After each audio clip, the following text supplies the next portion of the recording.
going to show you a quick technique to make your very own shadow box.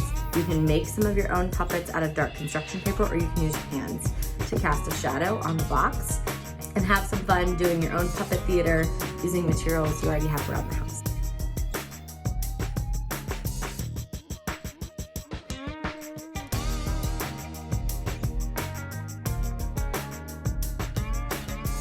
So I've got some tape.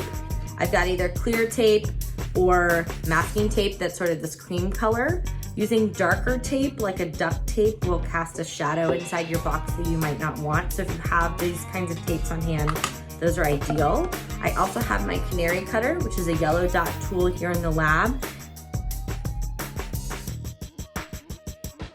It's a double-edged serrated knife that we use to cut through cardboard and thicker materials like that pretty quickly. I found at home that if you use a serrated, meaning it has like these fine teeth, serrated edge butter knife, you're gonna have basically the same effect as the canary cutter. Also remembering that this is a tool we use with our hands, but we have to have special safety because it can lead to something like a sort of like a paper cut if you were to cut through the material into one of your other fingers. So be careful with a canary cutter if you have one, or if you're working with a serrated edge butter knife, that might be something you need to kind of think through too. Got a shoebox base here. I'm gonna be cutting out the bottom. And then I've got some wax paper. If you don't have wax paper, you can also use tissue paper or thin craft paper that's opaque or white. So I'm going to start by cutting out the bottom of the box. I'm not gonna cut all the way to the edge. I wanna leave a margin so that I have a space to tape my paper to when I'm done. This shoebox is pretty sturdy, so I'm gonna start by using an X-Acto knife or a box cutter to get my hole started.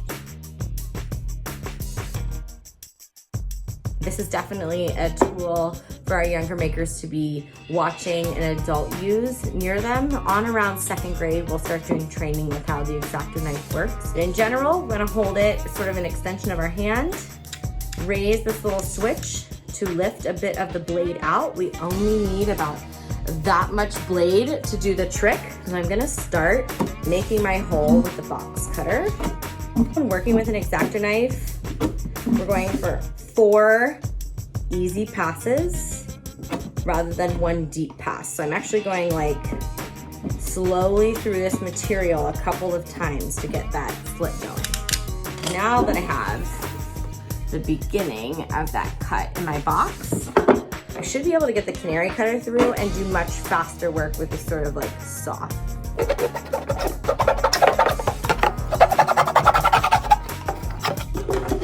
Need the box cutter to make my next corner here. Change directions.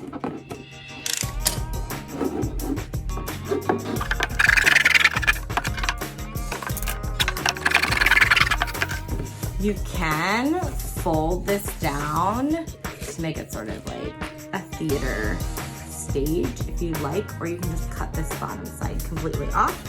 Because I folded it, I'm just gonna make it sort of like the runway up to my theater. Put those sharper tools aside. The next thing I need is a piece of wax paper, tissue paper, translucent paper, whatever you've got in your home. This is obviously a little bit too big for the box I'm working with. So I'm gonna lay down the footprint of the box. Is a pen, pencil, or marker to draw the footprint of the box on my wax paper. I kind of have a sense of how big of a piece I need to fit inside. And then cut that out. Lay the paper inside of our box and tape the paper. Tape it to the edge of the box there to hold it in place.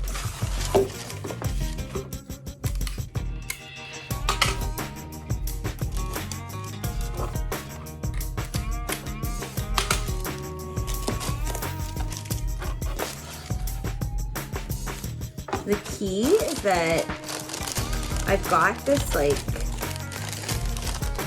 smooth, kind of opaque, translucent surface. It's creating a guard for my theater. So I'm thinking that this wax paper is pretty see-through. I'm just gonna tape a second piece on this, and depending on the lamp that I end up using with my Lightbox, I'll have to see if it's too dark, then I can always take that second piece away and just leave the first piece underneath.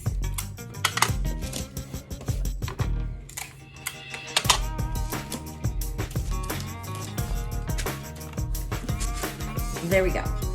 I'm ready for my light.